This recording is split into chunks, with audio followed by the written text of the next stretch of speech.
Hello दोस्तों, मेरा नाम कबीर है।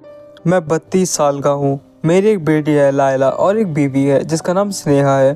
हमारी फैमिली काफ़ी ज़्यादा नॉर्मल थी जब तक हम उस हॉन्टेड हिल हाउस में नहीं गए थे। तो वो हिल हाउस इतना ज़्यादा खूबसूरत था जैसे कि किसी ने अपने चाहने वाले के लिए उसे बनवाया हो। लेकिन हर सुंदर दिखने वाली चीज़ अंदर से भी सुंदर नहीं होती। यह हिल हाउस इस बात का बिल्कुल एक जीता जागता उदाहरण है। कुछ र्यूमर्स फैले हुए थे कि इस हिल हाउस में 4 लोगों की मौत हुई थी, उन्होंने सुसाइड करा था पूरी एक फैमिली ने।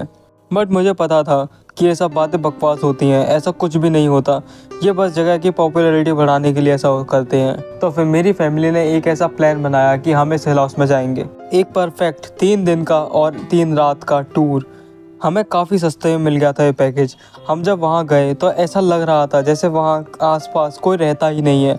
बिल्कुल एकदम शांति पड़ी हुई थी, ऐसा लग ही नहीं रहा था जैसे आसपास इंसान रहते हैं। एकदम आप इमेजिन करिए एक ऐसा इलाका जहाँ पे कोई भी नहीं आसपास, तो कितनी ज़्यादा शांति होगी वहाँ।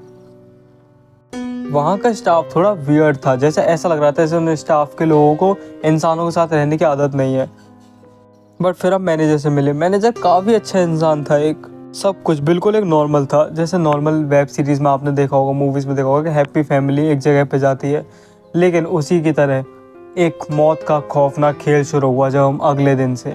सब कुछ काफ़ी ज़्यादा शांत था, एक खूबसूरत नज़ारा, एक अच्छा मौसम और बिल्कुल नॉर्मल ठंडी हवाएं। फिर शुरू होता है डे 1।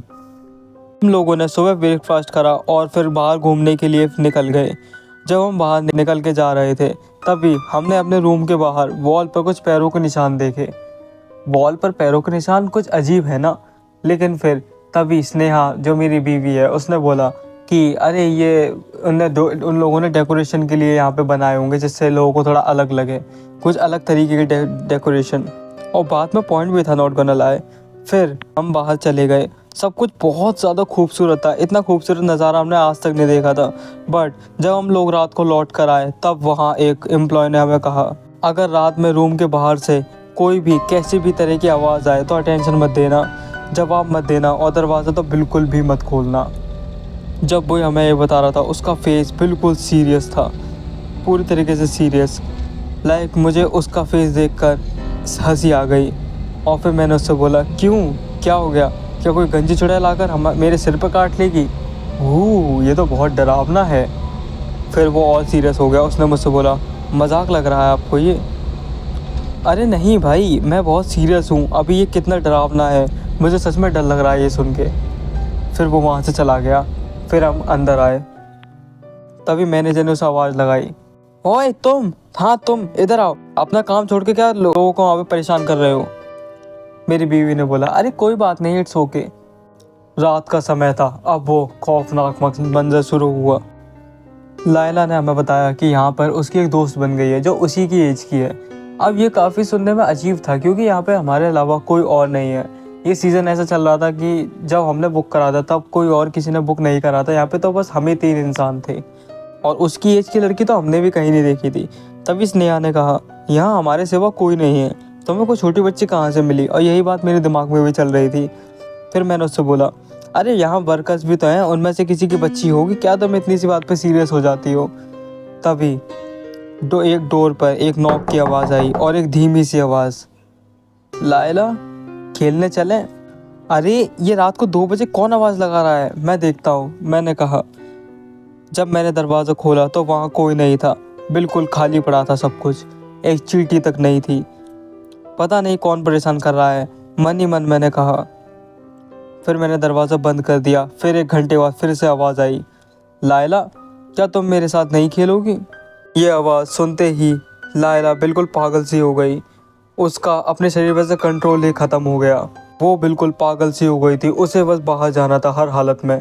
तभी स्नेहा ने अपनी पूरी ताकत से उसे अपने दोनों हाथों से पकड़ लिया क्योंकि उसका व्यवहार बहुत ज़्यादा अजीब था। तभी बाहर से उस लड़की की, उस बच्ची की एक और आवाज़ आई, लायला ये सब लोग बुरे हैं, तभी तो तुम्हें मुझसे मिलने से रोक रहे हैं। ये लोग नहीं चाहते कि हम साथ में खेलें, तुम बाहर आओ अगर मेरे दोस्त हो तो। लायला ने स्नेहा के हाथ में इतनी ज़ोर से काटा कि उसका घाव भरने में बहुत टाइम लगने वाला था। वो ऐसा उसने कभी भी नहीं करा था, वो ऐसा व्यवहार कभी नहीं करती, एक जानवर की तरह हो गई थी वो ज़बरदस्ती बाहर भाग गई और फिर 10 मिनट बाद वो दरवाज़ा खुला। वो दरवाज़ा लॉक्ड हो गया था बाहर से। जब ज़बरदस्ती दरवाज़ा तोड़ा गया तब हमने देखा लायला कहीं नहीं मिल रही थी। और फिर जब लायला कहीं नहीं मिली तो हमने स्टोर रूम चेक करा, और जब हम स्टोर रूम में गए तो वो एक कोने में डरी हुई सहमी हुई बैठी थी, जैसे उसके साथ कुछ गलत हुआ हो, जैसे उसने कुछ देखा हो जो उसे नहीं देखना चाहिए था। हमने उससे बहुत कुछ पूछा लेकिन उसने कुछ भी नहीं बताया। स्नेहा ने मुझसे तभी बोला कि चलो यहाँ से अपने घर चलते हैं, ये जगह छोड़ देते हैं, मुझे कुछ ठीक नहीं लग रहा। अरे ये तो बस एक एक्सीडेंट था, तुम इतनी ज़्यादा टेंशन क्यों ले लेती हो हर बात की? ये बस एक्सीडेंट था और कुछ नहीं था, तुम्हारा भ्रम होगा, कोई प्रैंक करने की कोशिश कर रहा होगा हमारे साथ। ऐसी डील्स बार बार नहीं मिलती, हमें वाउचर इतने सस्ते में मिला हुआ तो हम इसको पूरा एंजॉय करके जाएंगे 3 दिन का। अब 2 दिन और बचे हैं हमारे पास। काश मैंने स्नेहा की बात सुन ली होती। डे 2। आज तो दिन की शुरुआत ही बिल्कुल बर्बाद हुई थी। आज बारिश हो रही थी, कहीं बाहर नहीं जा सकते थे हम लोग, तो यहीं हिल हाउस में रहना पड़ा। बारिश हो रही थी बहुत तेज़, तो ठंड भी बहुत थी। स्नेहा ने सोचा कि खाना वो बनाएगी आज, तो मैंने मैनेजर से बाकी सब लोगों से बात करके, और कोई भी था नहीं घर पे, कोई भी स्टाफ, तो मैंने फ़ोन पे मैनेजर से बात करी थी इसीलिए। और जब वो खाना बनाने गई, उसने फ्रिज खोला, तब वो इतनी ज़ोर से चिल्लाई कि उसकी चीखने की आवाज़ मुझे घर के बाहर गार्डन तक सुनाई दी थी अच्छे से। मैं भागता भागता अंदर की तरफ आया, और जब मैंने उससे देखा मैंने उसे, तब वो किचन के कोने में बैठी हुई थी, बिल्कुल डरी हुई, वही लायला जैसी हालत उसकी। अब मेरे दिमाग ख़राब हो गया था कि अब इसे क्या हो गया। तब मैंने जब उससे पूछा, उसने बताया कि जब उसने फ्रिज खोला, फ्रिज के अंदर ह्यूमन्स ऑर्गन्स रखे हुए थे, इंसानी शरीर के अंग बर्तनों में करे हुए, उसमें आँखें भी थी। अब ये सुनकर मुझे थोड़ा डर लगा, अजीब लगा। फिर मैंने पूछा कौन सा फ्रिज, तो उसने वहीं पास रखा था किचन में फ्रिज। मैंने वो खोल के देखा तो उसके अंदर वेजिटेबल्स रखे हुए थे। अरे यार स्नेहा, तुम फालतू में डरती रहती हो इतना, ऐसा कुछ हुआ भी नहीं है, तुम्हें बस ऐसा लग रहा है, तुम्हारे दिमाग में ये सब चल रहा है ना, कुछ गलत हो रहा है, पर कुछ गलत हो रहा है इसीलिए तुम्हें ऐसा लग रहा है, जबकि रियल में ऐसा कुछ नहीं हो रहा। फिर वो इतना डर गई थी कि उसकी तबीयत ख़राब हो गई थी, तो खाना मुझे बनाना पड़ा। मुझे पता था कि ये सब एक भ्रम है, लेकिन मैंने स्नेहा को इतना डरा हुआ कभी नहीं देखा था आज तक। इस घर में सबको अजीब चीज़ें दिख रही थी, लेकिन सिर्फ मुझे नहीं दिख रही थी। इस बात को सोच के मुझे काफ़ी हंसी आ रही थी कि लाइक व्हाट द फक, हर किसी को कुछ ना कुछ दिख रहा है, मुझे ही कुछ नहीं दिख रहा बस। फिर जब मैं खाना बना रहा था तब मैंने देखा डोर में से कि लायला भागती हुई कहीं जा रही है, और वो अजीब सी तरीके से भाग रही थी, सिर अपना बिल्कुल इधर उधर घुमाते हुए, जैसे उसके सिर में उसके गर्दन में हड्डी ही नहीं है, इस तरह से अजीब सी तरीके से भाग रही थी। तो मैंने बोला रुक जा बदमाश, अभी पकड़ता हूँ तुझे। हमारी किचन 3रे फ्लोर पे थी।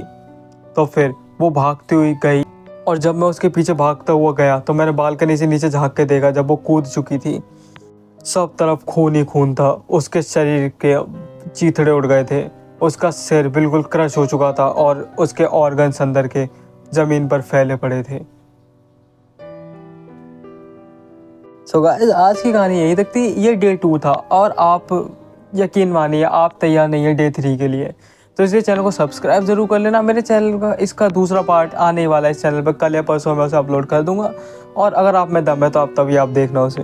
अगर आप इसका दूसरा पार्ट चाहते हो तो मेरे चैनल को सब्सक्राइब कर लीजिए, कमेंट में बताइए अगर आप दूसरा पार्ट चाहते हो, और अगर आपसे इतना कष्ट नहीं हो रहा तो बस मेरे वीडियो को लाइक कर दीजिए, मैं समझ जाऊँगा। मिलता हूँ नेक्स्ट वीडियो में नेक्स्ट पार्ट के साथ, तब तक के लिए टेक केयर।